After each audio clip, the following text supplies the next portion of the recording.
He didn't explain much. Just one sentence. Check 2 p.m. every Tuesday. Then he hung up. I stood there holding the phone long after the call ended, staring at the wall like it might answer the question he refused to. My neighbor, Mr. Darnell, wasn't the paranoid type. Retired engineer. Quiet. Predictable. The kind of man who trimmed his hedges with a ruler and waved exactly once when you passed. He didn't call people with warnings. Especially not me. We weren't close. Friendly, yes, but not close enough for coded messages. I looked at the time. Monday. For 17 p.m., tomorrow would be Tuesday. I told myself it was nothing. Maybe a glitch. Maybe he thought someone was stealing packages. But something in his voice had been wrong. Tight. Measured.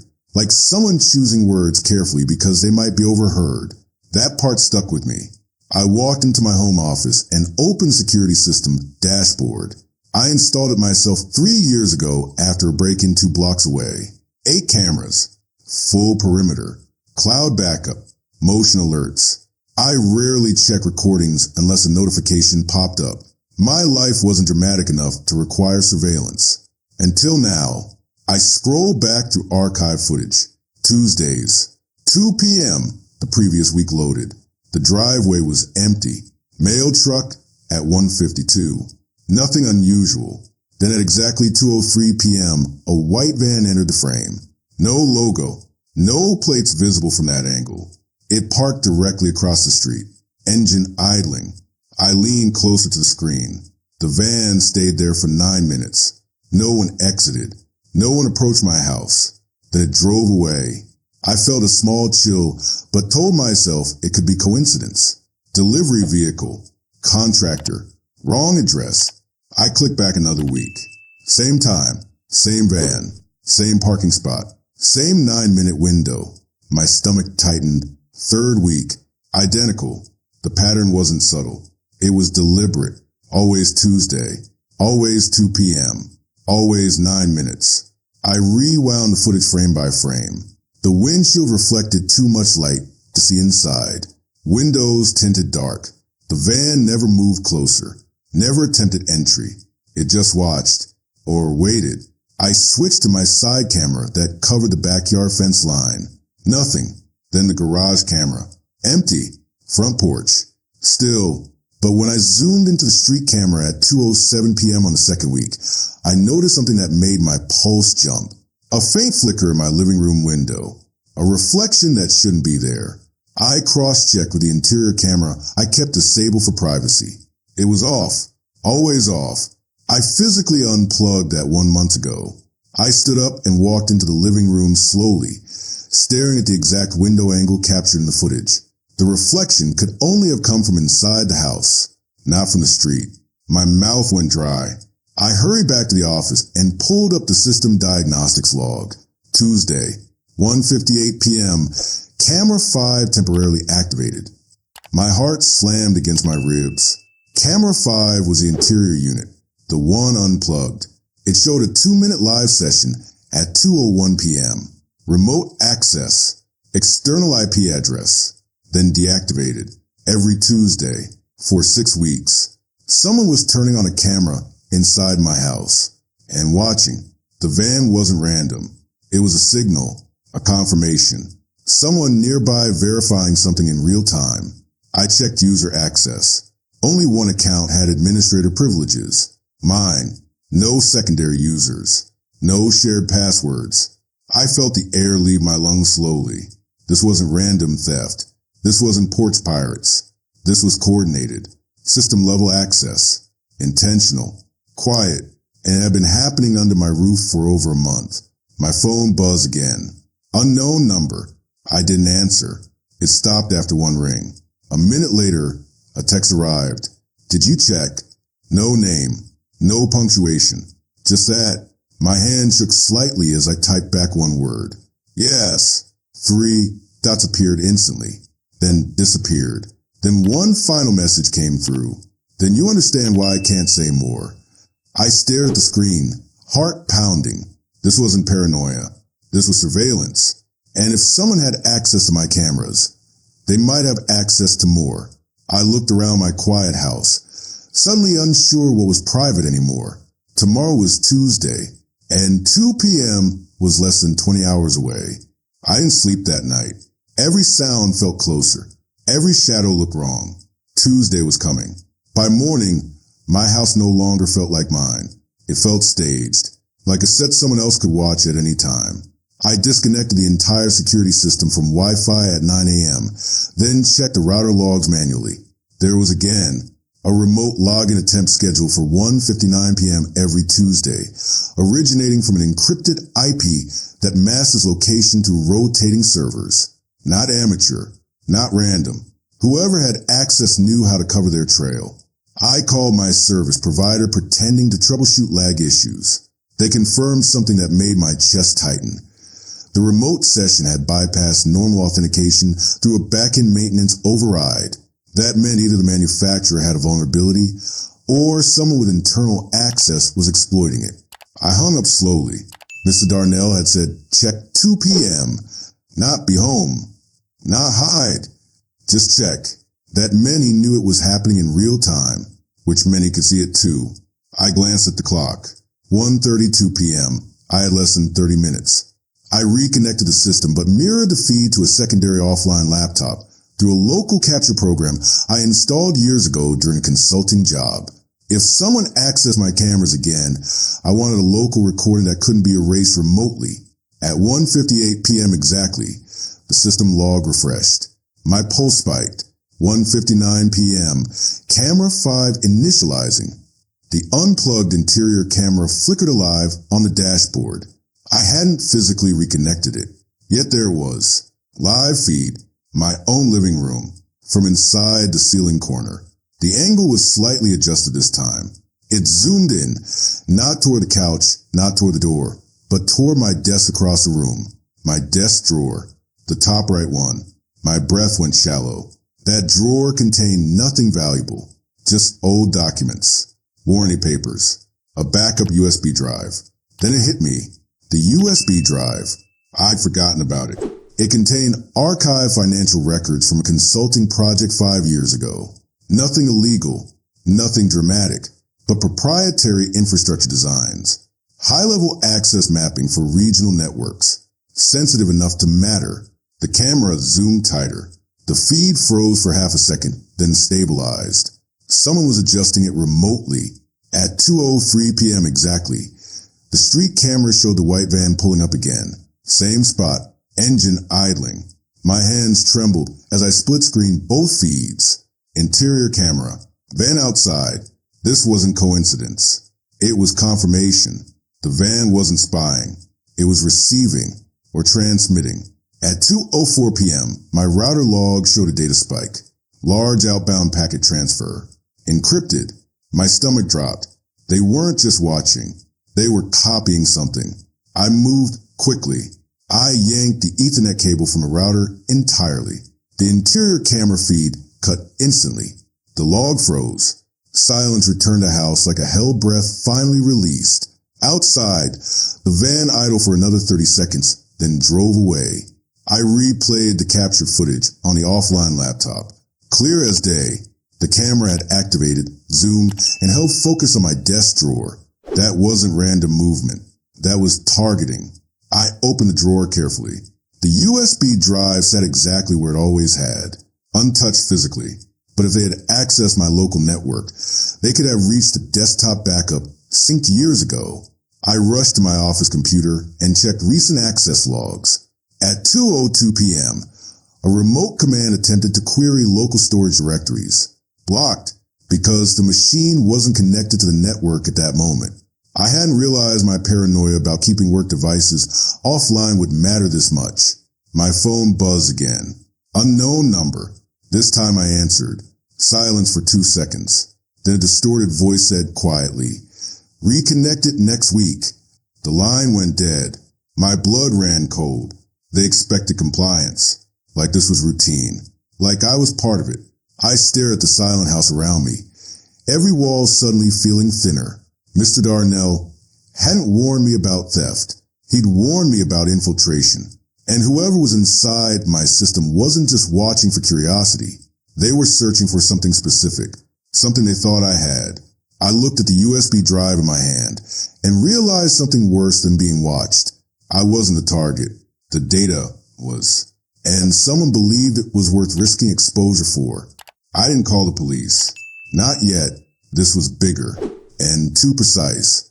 The van hadn't returned, but the silence it left behind felt heavier than noise.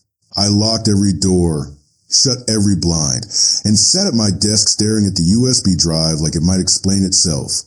5 years ago, I'd worked as a consultant on a regional infrastructure redesign. Energy grids, data routing, emergency failover mapping, high-level systems. Nothing classified, but detailed enough to matter in the wrong hands. When the project ended, I archived everything offline and wiped my connected drives. Or at least, I thought I had. If someone believed that drive still held something valuable, they weren't guessing. They knew that meant either the original project had resurfaced, or someone inside that system had leaked my name. I powered on an old air-gapped laptop I kept for exactly this reason. No Wi-Fi card, no Bluetooth, clean operating system. I inserted the USB drive and waited as it mounted. The directory structure looked untouched. Spreadsheets, mapping files, network diagrams, encryption keys? No, those had been transferred years ago. But then I saw something I didn't recognize. A hidden file, timestamped 3 weeks ago. My pulse spiked. I hadn't plugged this drive into anything in months. That meant the file hadn't come from me. I opened it carefully. It wasn't malware. It was a compressed folder labeled Tuesday. Inside were screenshots, grainy, time-stamped images taken from my own interior camera feed. My living room, my desk, my hands. Every Tuesday at 2 p.m. And beneath the screenshots, a single text document. We know what you kept. That was it. My chest tightened. They weren't copying data. They were searching for confirmation. They believed I still possessed something from that infrastructure project. Something critical. I thought back to the final weeks of that contract. There had been tension, budget overruns, a disagreement about a vulnerability we discovered in a backup routing protocol. I had recommended patching it immediately. The client had postponed. 2 months later, a small outage occurred, nothing public, but enough to cause internal panic. I'd signed an NDA and moved on, unless someone hadn't. I replayed the capture footage from the offline laptop again, frame by frame. At 2:04 p.m., just before I pulled the Ethernet cable, the interior camera zoomed further than before, tight enough to capture the label on my filing cabinet. They were mapping my room, learning my patterns. That wasn't smash and grab behavior. That was intelligence gathering. My phone buzzed again. This time it was Mr. Darnell. I answered immediately. "You saw it," he said quietly. Not a question. "Yes," I replied. A pause. Then, "They've been parked outside my place too. Same time, different weeks." My stomach turned. "Why didn't you say something sooner?" I asked. "Because I didn't know if you were involved," he said flatly. That stung, but it made sense. From the outside, maybe it looked like I was coordinating. "I'm not," I said firmly. Silence. Then he added, "They're not thieves. They're testing response." That word echoed. Testing. If they were testing how quickly I'd notice, how I'd react, whether I call authorities, then pulling the Ethernet cable had changed the script. They'd lost visibility mid-session, which meant they now knew I was aware. I checked my router again. The encrypted IP hadn't returned, but there was something new. A small outbound ping attempt at 2:11 p.m. From my smart thermostat, I exhaled slowly. It wasn't just the cameras. It was a network. Everything connected was a doorway. "They're inside more than you think," Mr. Darnell said quietly, as if reading my mind.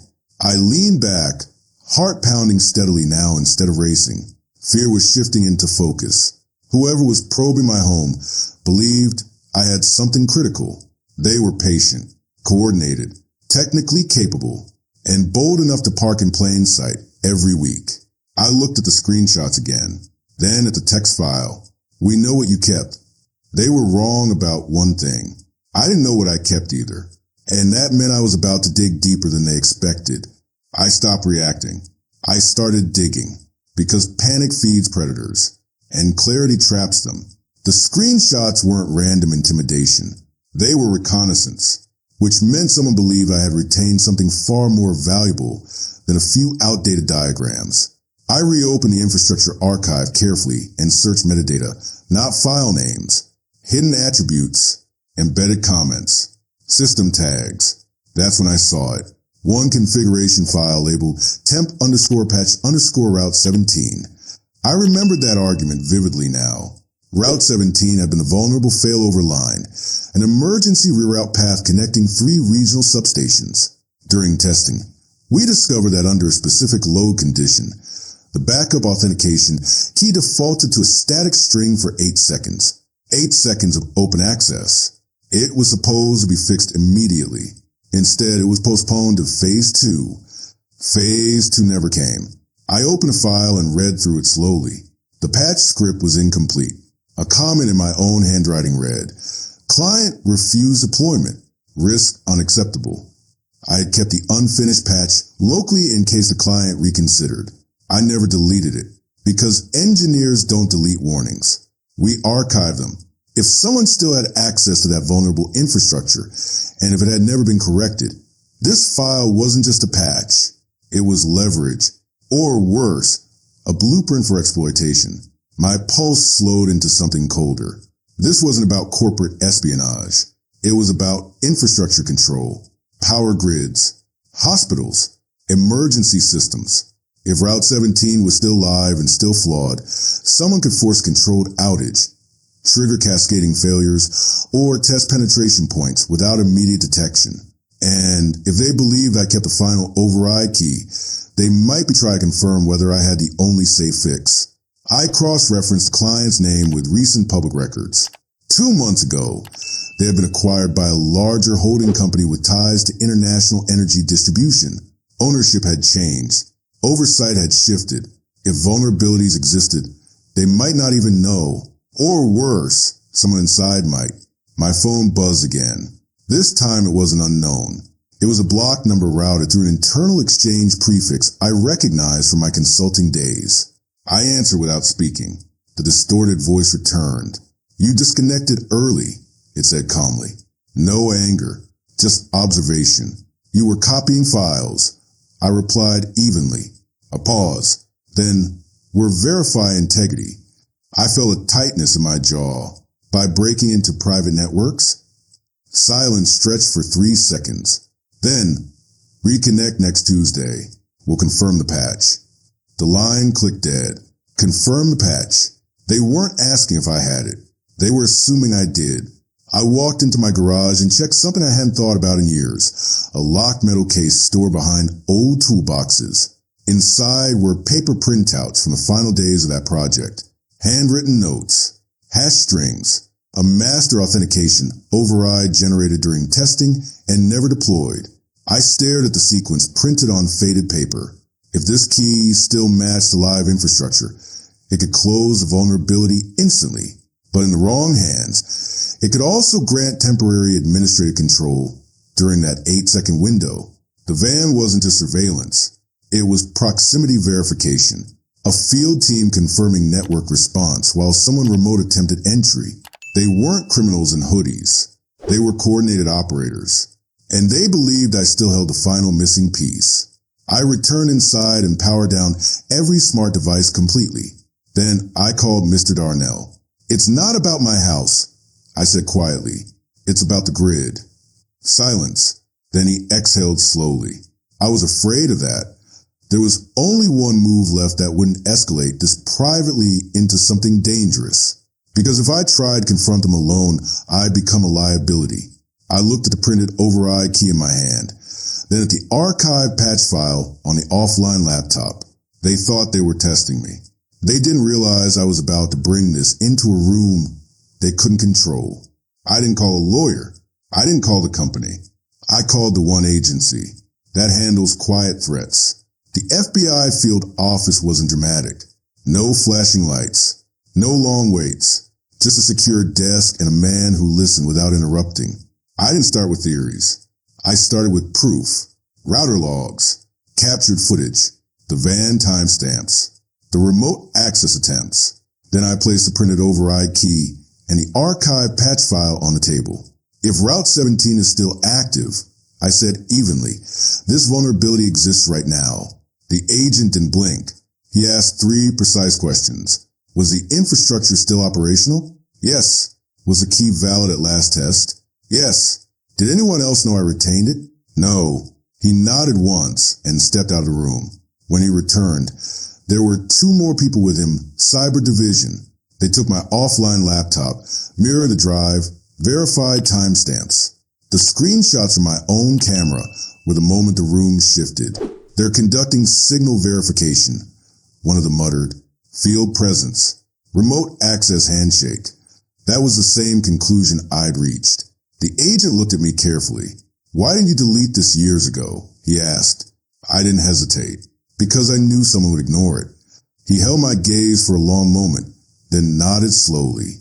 By the time I returned home, an unmarked vehicle was already parked down the street, not watching me, but watching the pattern. Tuesday was 2 days away.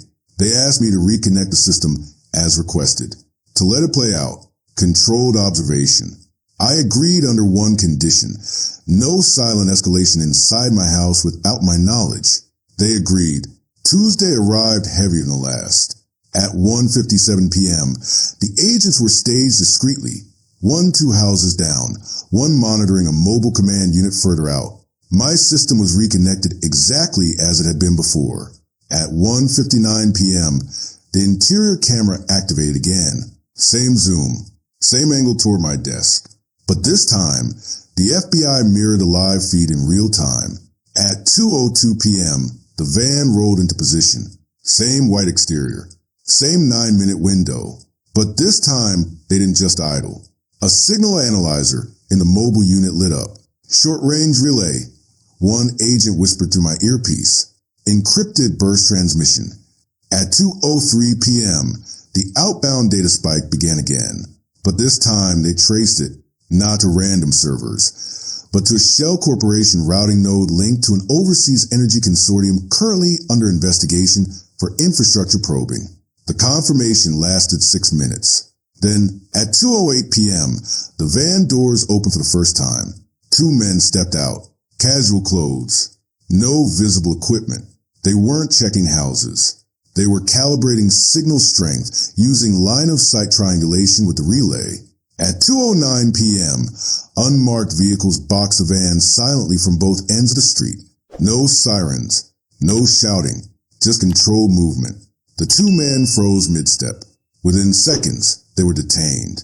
The van interior revealed a mobile signal booster and packet capture relay unit, enough to intercept, inject, and confirm authentication attempts within a short proximity radius. They weren't burglars. They were testing a vulnerability before exploiting it. The agent beside me exhaled slowly.